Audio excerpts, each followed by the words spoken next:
We have to start treating each other in ways different than we have, in my humble opinion. It's been the greatest honor of my life to serve this country. I know I don't look it, but I've done it for a few years. And a lot of good folks, not so good folks, great folks, and a lot of folks better than me. Let's just sort of kind of join hands again a little bit. Let's start treating each other with respect. That's what Kevin and I are going to do. Not a joke. We had a good meeting yesterday. What you just watched was President Joe Biden at the National Prayer Breakfast Thursday morning. And the president referenced what he called a good meeting in the Oval Office with Speaker Kevin McCarthy on Tuesday. Nothing material emerged from that meeting, but it was a good meeting. I get it. But here is what Kevin McCarthy had to say following the meeting. Let's roll this tape. We told stories one another about different political things. Yeah, that's what I don't want to say. Yeah. I'm not going to share that. Hey, look, since he's been president, we really haven't had one-on-one time like this. So yes, he remembered me. We told stories. Okay, nothing wrong with that. You know what? Nothing, truly. I'm not throwing shade. Nothing wrong with that. So let's break this down.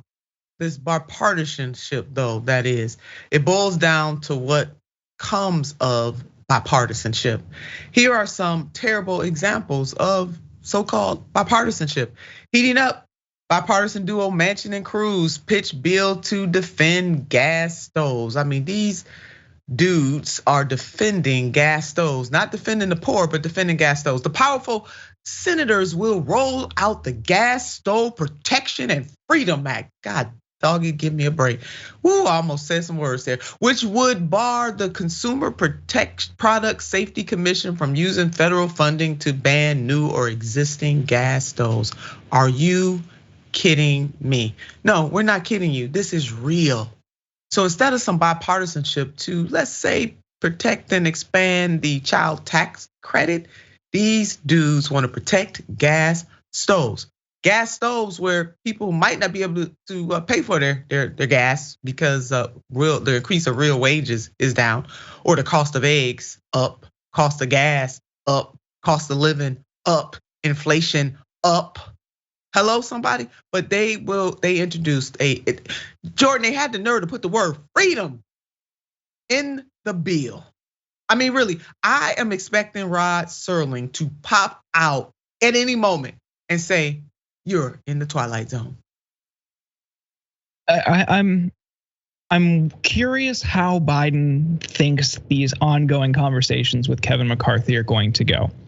Now, if you think back to Obama's first term, when they lost the House, this was the second Congress of his first term.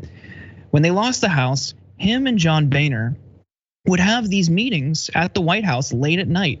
Boehner would come over to the White House and they'd sit on the back porch and smoke cigarettes and drink. And there's a really interesting book by Bob Woodward called The Price of Politics about these meetings through budget negotiations processes and big fiscal packages, because that is an area where you're going to have to find some sort of common ground to get that through the House and then ultimately the Senate. So they're going to have some sort of relationship. But I think Biden also needs to remember Obama's first term, and that the infamous Tortilla Coast meeting where Boehner and Mitch McConnell and Eric Cantor and top House Republicans and Senate Republicans met and committed to blocking everything Obama wanted to do. That has remained constant throughout the Republican Party for years now. They're going to stop everything you can possibly do, and they're using this first month in power in the House to do some of the most ludicrous, irrational things. Like you mentioned, gas stoves. Of course, today they voted to condemn the horrors of socialism. They voted today to kick Ilhan Omar off the Foreign Affairs Committee. She was one of the strongest, if not the strongest, progressive voice on foreign policy on that committee.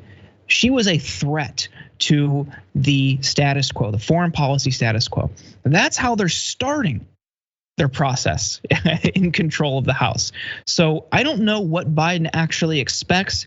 I think he assumes that things are going to be like how they were in the 70s and 80s, but that is not the case with the Republicans anymore. No, it's not, Jordan. I mean, we're not dealing with the Republican Party of the 70s or 80s either. I mean, this is a totally new breed.